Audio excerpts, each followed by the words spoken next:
We are now going to read chapter 5 of Animal Farm. I'm going to try to put this little cursor right at the front of every line so you know where we are. Okay. Again, there's only 10 chapters in the book, so this is sort of midway, and you see how different things have become since the beginning of chapter 1, where Old Major talks about how wonderful life will be without humans. Here we go. As winter drew on, Molly became more and more troublesome. She was late for work every morning and excused herself by saying that she had overslept, and she complained of mysterious pains, although her appetite was excellent.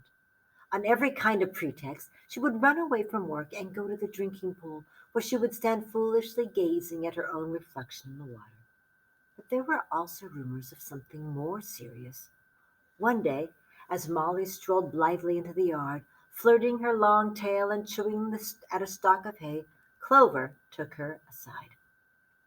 "Molly," she said, "I have something very serious to say to you. This morning I saw you looking over the hedge that divides Animal Farm with Foxwood. One of Mr. Pilkington's men was standing on the other side of the hedge, and I was a long way, but I am almost certain I saw this. He was talking to you, and you were allowing him to stroke your nose. What does that mean, Molly?" "He didn't. I wasn't. It isn't true," cried Molly, beginning to prance about and paw the ground. "Molly, look me in the face. Do you give me your word of honor that that man was not stroking your nose?" "It isn't true," repeated Molly, but she could not look Clover in the face, and the next moment she took to her heels and galloped away into the field. A thought struck Clover. Without saying anything to the others, she went to Molly's stall and turned over the straw with her hoof. Hidden under the straw was a little pile of lump sugar and several bunches of ribbon of different colors. 3 days later, Molly disappeared.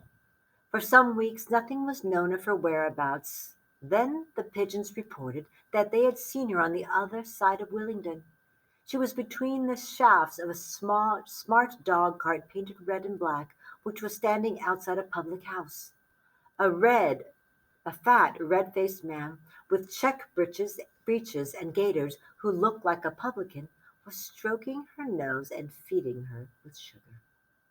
Her coat was newly clipped, and she wore a scarlet ribbon round her forelock.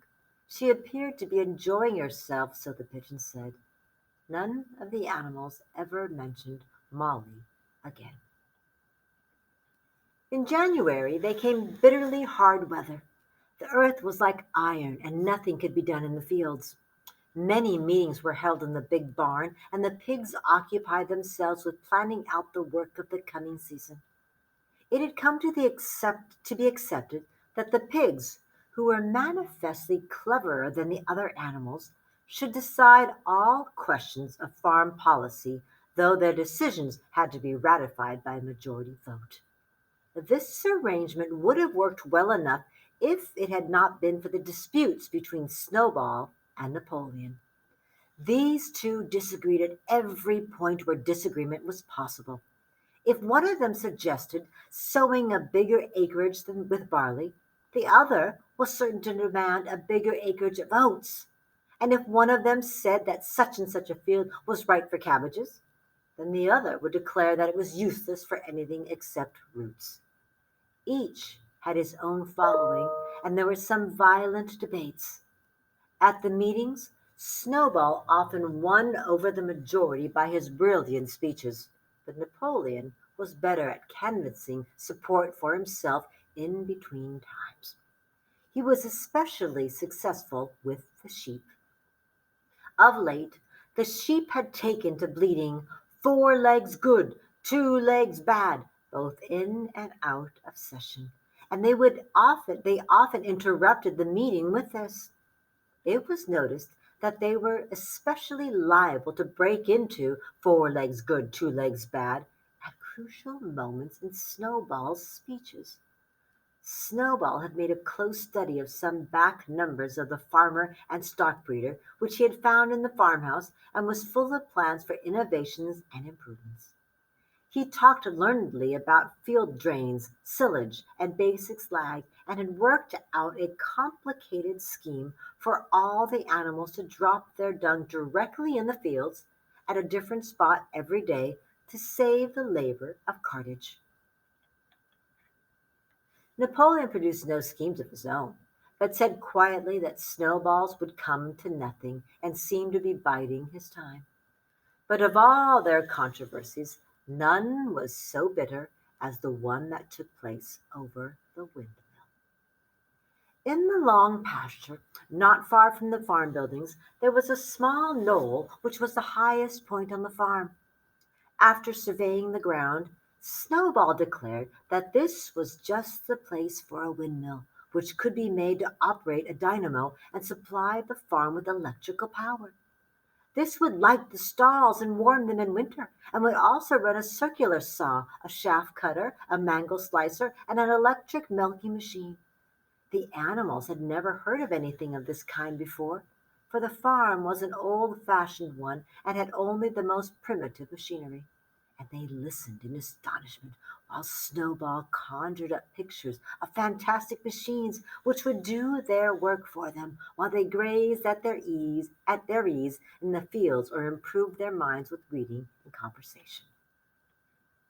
Within a few weeks, Snowball's plans for the windmill were fully worked out. The mechanical details came mostly from 3 books which had belonged to Mr. Jones: 1,000 Useful Things to Do About the House, Every Man His Own Bricklayer, and Electricity for Beginners.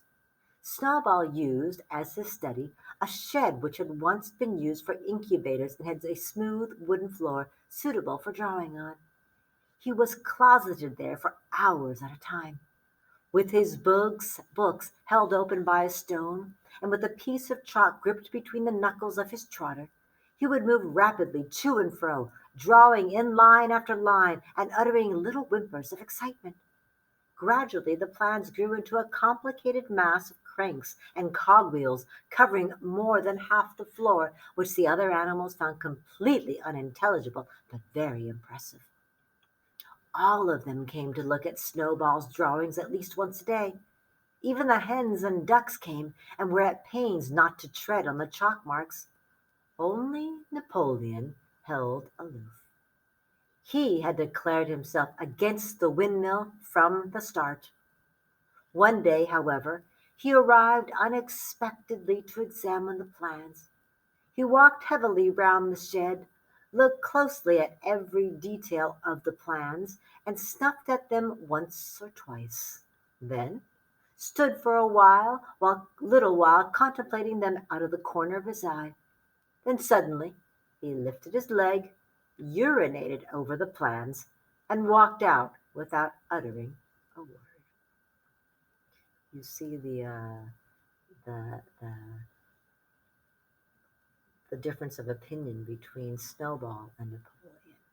Napoleon just peed on Snowball's plans for the windmill. The whole farm was deeply divided on the subject of the windmill. Snowball did not deny that to build it would be difficult business. Stone would have to be carried and built up into walls, then the sails would have to be made, and after that there would be need for dynamos and cables. How these were to be procured, Snowball did not say, but he maintained that it could all be done in a year, and thereafter he declared so much labor would be saved that the animals would only need to work 3 days a week. Napoleon, on the other hand, argued that the great need of the moment was to increase food production, and that if they wasted time on the windmill, they would all starve to death. The animals formed themselves into 2 factions under the slogan, "Vote for Snowball and the 3-day week," and "Vote for Napoleon and the full manger." Benjamin was the only animal who did not side with either faction.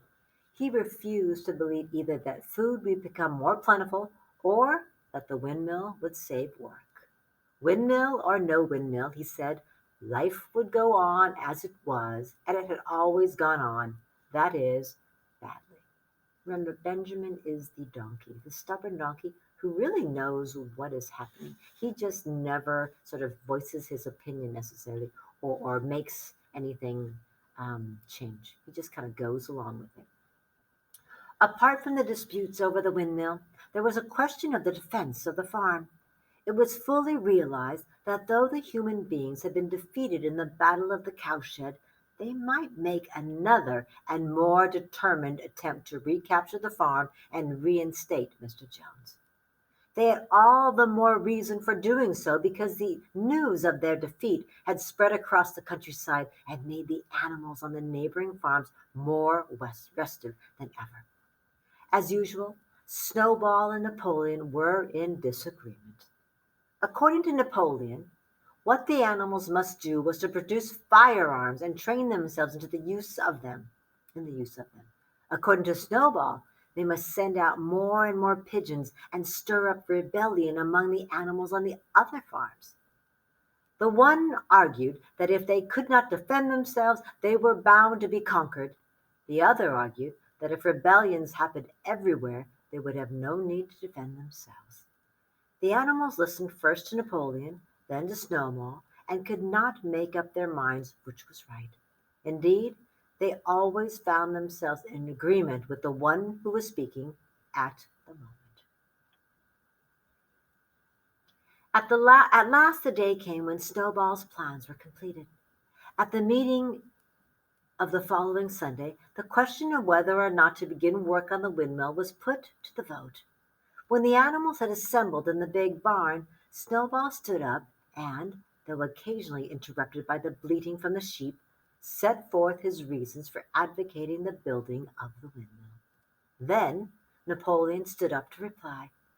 He said very quietly that the windmill was nonsense and that he advised nobody to vote for it, and promptly sat down again.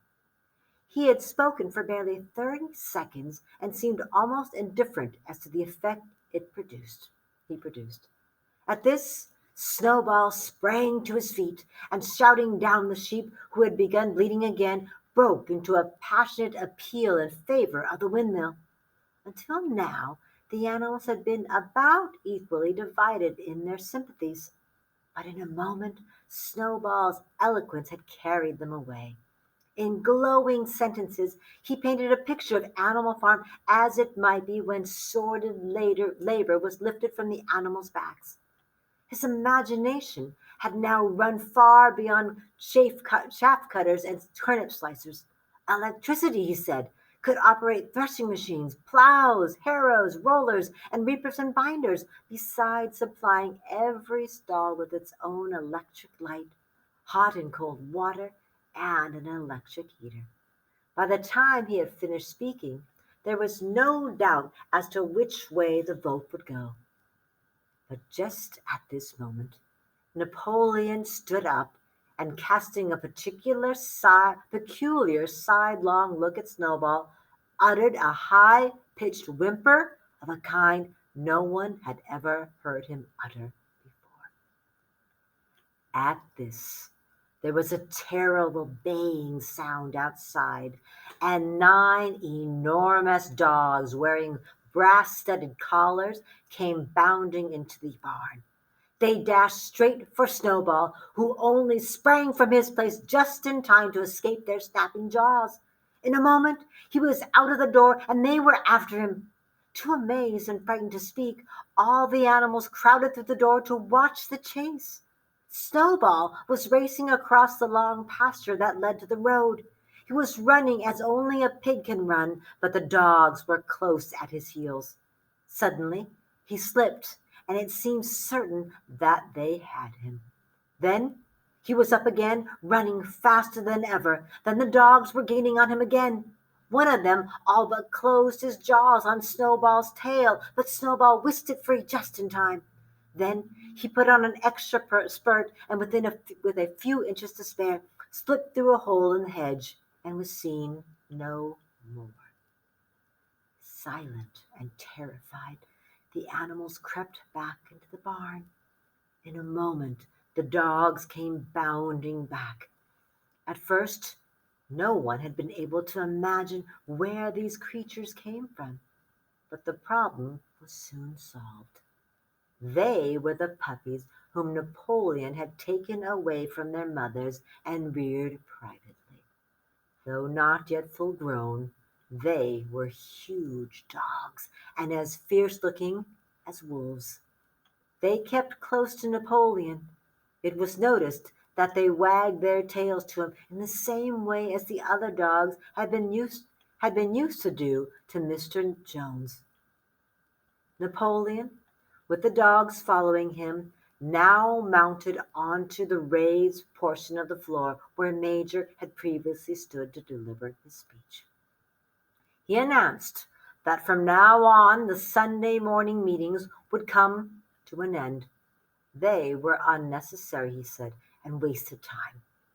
In future, all questions relating to the working of the farm would be settled by a special committee of pigs presided over by himself. These would meet in private and afterwards communicate their decisions to the others.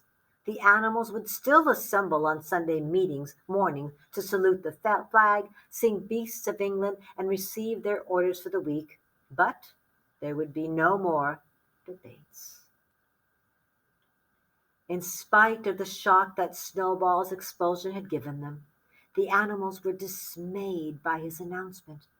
Several of them would have protested if they could have found the right arguments. Even Boxer was vaguely troubled. He set his ears back, shook his forelocks several times, and tried hard to marshal his thoughts. But in the end, he could not think of anything to say. Some of the pigs themselves, however, were more articulate. 4 young porkers in the front row uttered shrill squeals of disapproval, and all four of them sprang to their feet and began speaking at once. But suddenly, the dogs sitting round Napoleon let out deep, menacing growls, and the pigs fell silent and sat down again. Then the sheep broke out into a tremendous bleating of 4 legs good, 2 legs bad, which went on for nearly a quarter of an hour and put an end to any chance of discussion. Afterwards, Squealer was sent round the farm to explain the new arrangements to the others. Remember, Squealer is sort of the mouthpiece. He is the one who communicates for the pigs to the other animals. Comrades, he said, I trust that every animal here appreciates the sacrifice that Comrade Napoleon has made in taking this extra labor upon himself. Do not imagine, comrades, that leadership is a pleasure. On the contrary, it is a deep and heavy responsibility. No one believes more firmly than Comrade Napoleon that all animals are equal. He would be only too happy to let you make your decisions for yourselves. But sometimes you might make the wrong decisions, comrades, and where should we be? Suppose you had decided to follow Snowball with his moonshine of windmills, Snowball, who, as we know now, was no better than a criminal? He fought bravely at the Battle of Cowshed, said somebody. Bravery is not enough, said Squealer. Loyalty and obedience are more important. And as to the Battle of the Cowshed, I believe the time will come when we shall find that Snowball's part in it was much exaggerated. Discipline, comrades, iron discipline. That is the watchword for today. One false step, and our enemies would be upon us. Surely, comrades, you do not want Jones back? Once again, this argument was unanswerable. Certainly, the animals did not want Jones back. If the holding of debates on Sunday mornings was liable to bring him back, the debates must stop. Boxer, who had now had time to think things over, voiced the general feeling by saying, if Comrade Napoleon says it, it must be right. And from then on, he adopted the maxim, Napoleon is always right, in addition to his private motto of, I will work harder. Sorry. Here we go. By this time, the weather had broken and the spring plowing had begun. The shed where Snowball had drawn his plans of the windmill had been shut up, and it was assumed that the plans had been rubbed off the floor. Every Sunday morning at 10 o'clock, the animals assembled in the big barn to receive their orders for the week. The skull of old Major, now clean of flesh, had been disinterred from the orchard and set up on a stump on the foot of the flagstaff beside the gun. After the hoisting of the flag, the animals were required to file past the skull in a reverent manner before entering the barn. Nowadays, they did not sit all together as they had done in the past. Napoleon, with Squealer and another pig named Minimus, who had a remarkable gift for composing songs and poems, sat on the front of the raised platform with 9 young dogs forming a semicircle around them, and the other pigs sitting behind. The rest of the animals sat facing them in the main body of the barn. Napoleon read out the orders for the week in a gruff, soldierly style, and after a single singing of Beasts of England, all the animals dispersed. On the third Sunday after Snowball's expulsion, the animals were somewhat surprised to hear Napoleon announce that the windmill was to be built after all. He did not give any reason for having changed his mind, but merely warned the animals that this extra task would mean very hard work. It might even be necessary to reduce their rations. The plans, however, had all been prepared down to the last detail. A special committee of pigs had been at work upon them for the past 3 weeks. The building of the windmill, with various other improvements, was expected to take 2 years. That evening, Squealer explained privately to the other animals that Napoleon had never in reality been opposed to the windmill. On the contrary, it was he who had advocated it in the beginning, and the plan which Snowball had drawn on the floor of the incubator shed had actually been stolen from among Napoleon's papers. The windmill was, in fact, Napoleon's own creation. Why, then, asked somebody, had he spoken so strongly against it? Here, Squealer looked very sly. That, he said, was Comrade Napoleon's cunning. He had seemed to oppose the windmill simply as a maneuver to get rid of Snowball, who was a dangerous character and a bad influence. Now that Snowball was out of the way, the plan could go forward without his interference. This, said Squealer, was something called tactics. He repeated a number of times, "Tactics, comrades, tactics," skipping around and whisking his tail with a merry laugh.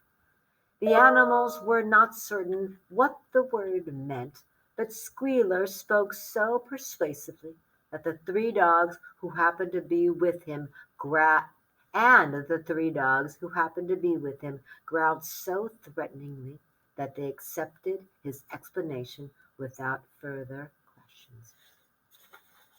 You should see that there is a huge change since Napoleon has taken over. He has his dogs that are his enforcement, and he also has Squealer, who sort of rewrites history for him. Okay, we're going to end here.